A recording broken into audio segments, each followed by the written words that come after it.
It started with a knock, not the polite neighborly tap you'd expect on a quiet Saturday morning, but a rapid, urgent pounding that shook my porch like an alarm.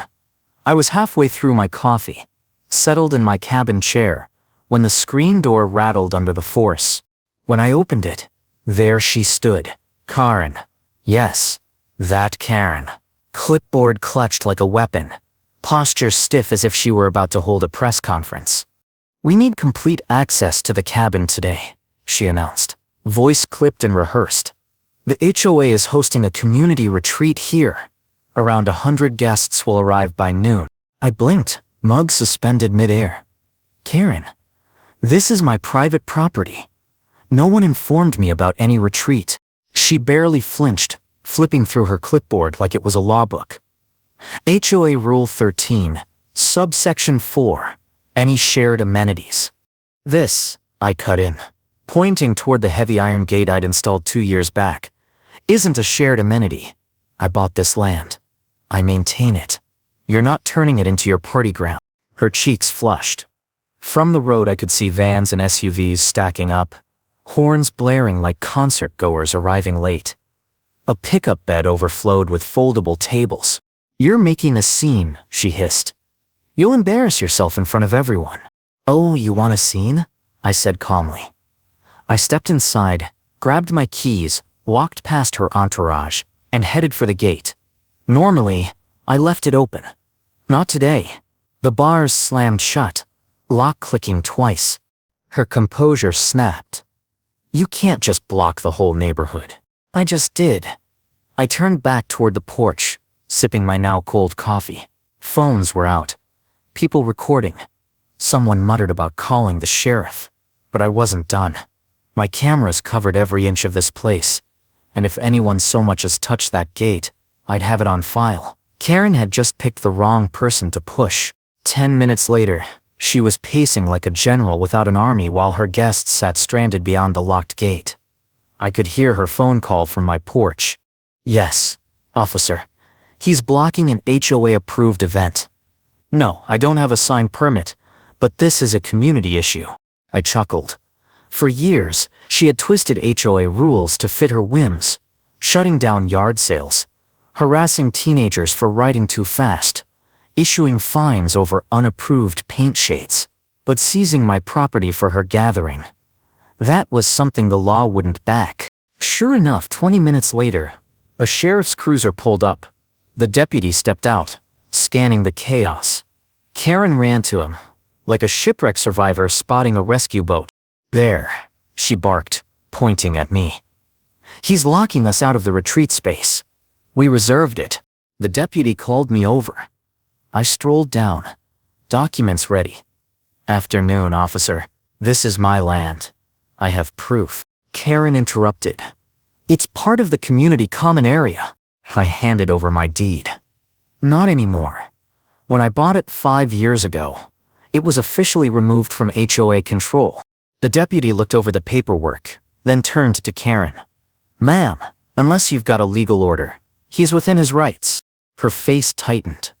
Behind her, guests shifted awkwardly, the excitement long gone. The deputy gave me a nod. "If anyone tries to breach the gate, call us." By Monday morning, I knew she wasn't done.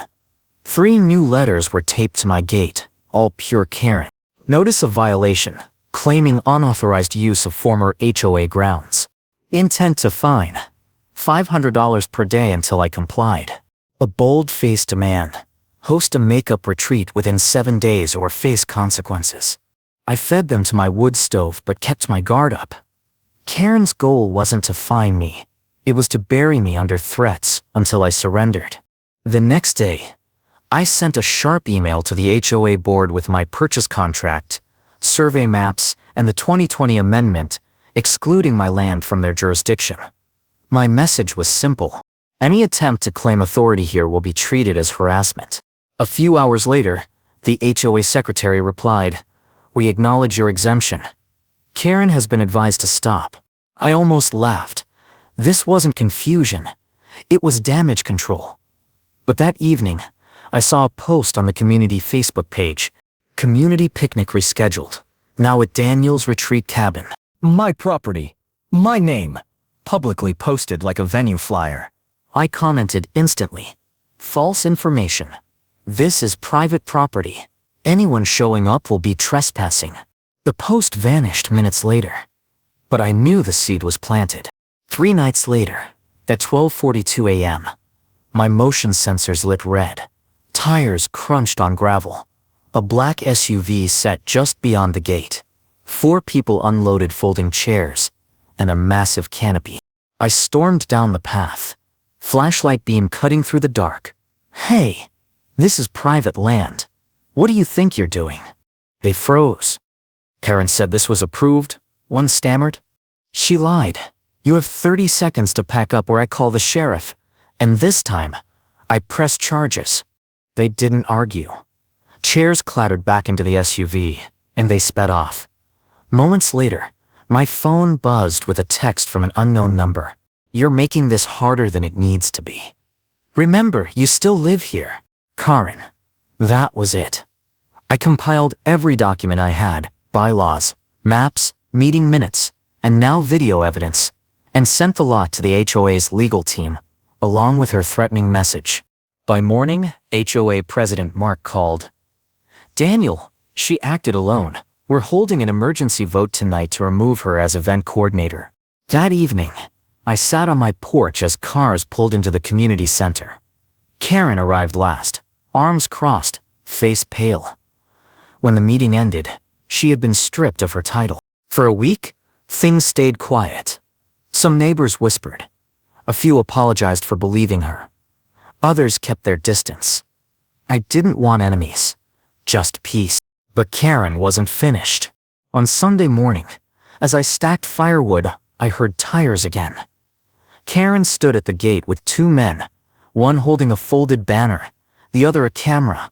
I'm filming a documentary, she declared, about selfish individuals stealing community spaces. We're starting right here. You're filming on my property? I asked. Outside it. Public roadside. Perfectly legal. They rolled the camera, banner reading, "Bring back our space." I gave them 10 seconds, then went inside, flipped the breaker to my gate alarm, and a blaring siren shattered the calm. Birds scattered. Karen flinched. This is harassment, she yelled. So is trespassing.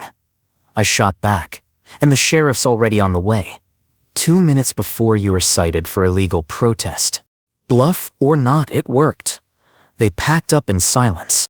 2 hours later, there was a knock. Mark stood at my door, letter in hand. The board has unanimously banned any further HOA events on your property, he said. Karen is suspended from all HOA activities for 6 months. I closed the door, smiling. The gate stayed locked.